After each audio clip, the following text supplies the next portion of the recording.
अब हम लोग का अगला टॉपिक है atomic mass, sorry atomic number. हमारा अगला टॉपिक है एटॉमिक नंबर। अब ये एटॉमिक नंबर को जो उसको हम डिनोट करते हैं जेड से, ठीक है। अब ये जो एटॉमिक नंबर क्या होता है, जितने नंबर ऑफ प्रोटॉन्स होते हैं किसी एलिमेंट के उसी का हम एटॉमिक नंबर कहते हैं।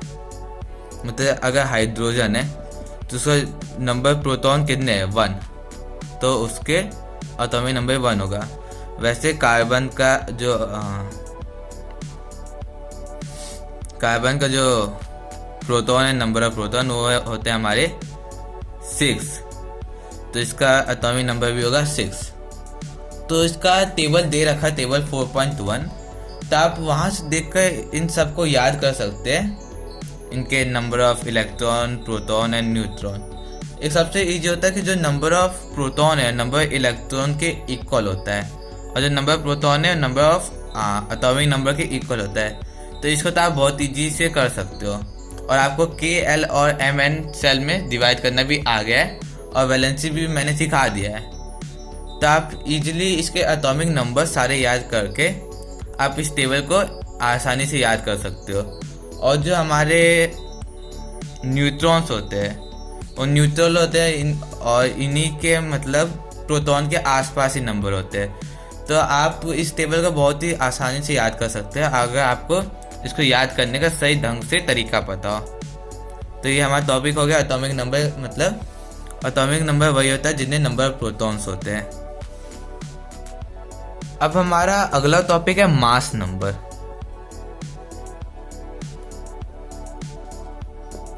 अभी मास नंबर कुछ नहीं होता, एटॉमिक मास को ही मास नंबर कहते हैं। हमने पहले पढ़ रखा था एटॉमिक मास।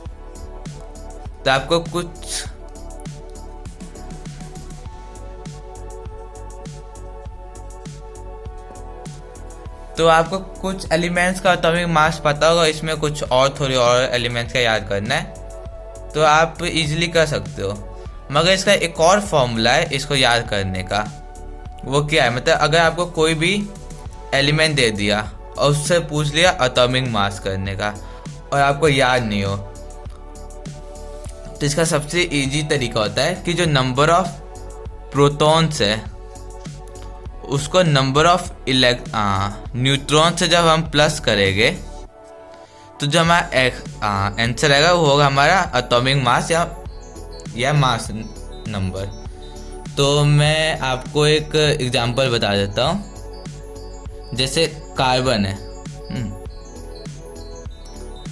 तो इसका प्रोटॉन होता है 6 और इसका न्यूट्रॉन भी होता है 6। तो हम जब 6 को 6 से प्लस करेंगे तो हमें आ जाएगा 12। तो कार्बन का जो एटॉमिक मास है 12 है। हमने 3rd चैप्टर में देख रखा था और 4th चैप्टर में भी देख रहे हैं कि आपने पढ़ा ही होगा कि जो कार्बन का एटॉमिक मास होता है वो 12 होता है। तो इसी तरीके का हम यूज़ करके हम मास नंबर या एटॉमिक मास निकाल सकते हैं। और इनको लिखने का एक तरीका भी होता है, जैसे मैं बता देता हूँ। सिंबल ऑफ एलिमेंट,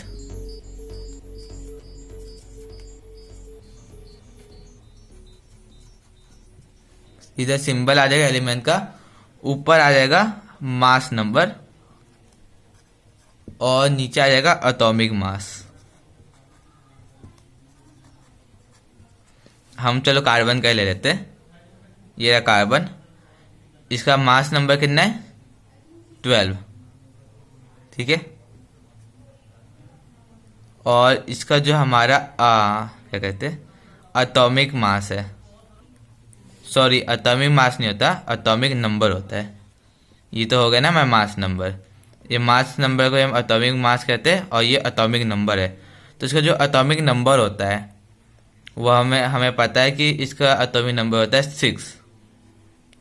तो हम जब कार्बन का लिखेंगे तो ऐसे लिखेंगे, कार्बन ऊपर हो गया हमारा मास नंबर और नीचे हो गया हमारा एटॉमिक नंबर। हमारा अगला टॉपिक है आइसोटोप्स।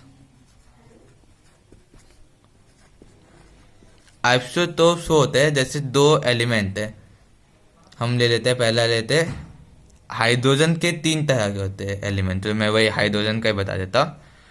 हाइड्रोजन का 3 तरह के एलिमेंट्स होते हैं। एक होता है जिसका atomic mass and atomic number दोनों 1 1 होता है, उसको कहते हैं हम प्रोटियम।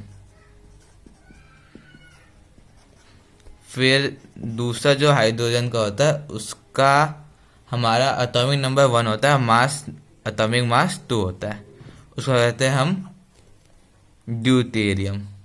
क्या? ड्यूटेरियम। फिर एक और होता है जिसका हमारा एटॉमिक नंबर 1 होता है और मास नंबर 3 होता है, उसको हम कहेंगे ट्राइटियम।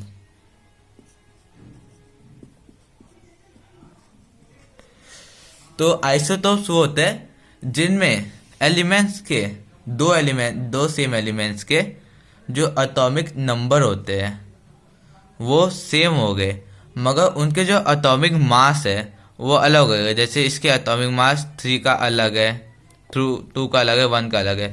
तो आप समझ रहे हो कि आइसोटोप्स होते हैं जिनका एटॉमिक नंबर सेम रहते हैं मगर एटॉमिक मास अलग अलग होता है एलिमेंट्स में। अब हमारा अगला टॉपिक है आइसोबार्स। अब आइसोबार्स क्या होते हैं? मतलब जो दो एलिमेंट, तो हम कैल्शियम ले लेते हैं, सी बार होगा कैल्शियम, उसका एटॉमिक नंबर हम ले लेते हैं चलो 20। हाँ, वैसे कैल्शियम का एटॉमिक नंबर 20 होता है। और हमारा जो आर्गन का एटॉमिक नंबर है, आर्गन ले लेते हैं जिसका एटॉमिक नंबर होगा 18। तो हम देखेंगे कि इनके जो एटॉमिक नंबर्स है वो अलग अलग है, बट जो मास है इन दोनों एलिमेंट्स के मास नंबर या एटॉमिक मास वो इन दोनों का 40 है। तो आइसोबार्स वो होते हैं जब दो एलिमेंट्स के एटॉमिक नंबर, मतलब जैसे हम लिख लेते हैं AR, एटॉमिक नंबर इसका 18 और एटॉमिक मास 40, और लिख लेते हैं CA, एटॉमिक मास है 40 और एटॉमिक नंबर है 20। तो ये तब होता है जब दो एलिमेंट्स के एटॉमिक मास सेम होते हैं और एटॉमिक नंबर अलग अलग होते हैं। जैसे कैल्शियम और आयरन के एटॉमिक नंबर अलग अलग है मगर मास दोनों सेम है। तो आइसोबार्स टॉपिक आपको समझ आ गया होगा, और इसी के साथ हमारा पूरा चैप्टर कंप्लीट होता है। तो मेरे को लगता है आपको ये पूरा चैप्टर समझ आ गया होगा। अगर आपको कोई भी डाउट है या क्वेरी है तो आप कमेंट सेक्शन में मुझसे पूछ सकते हैं।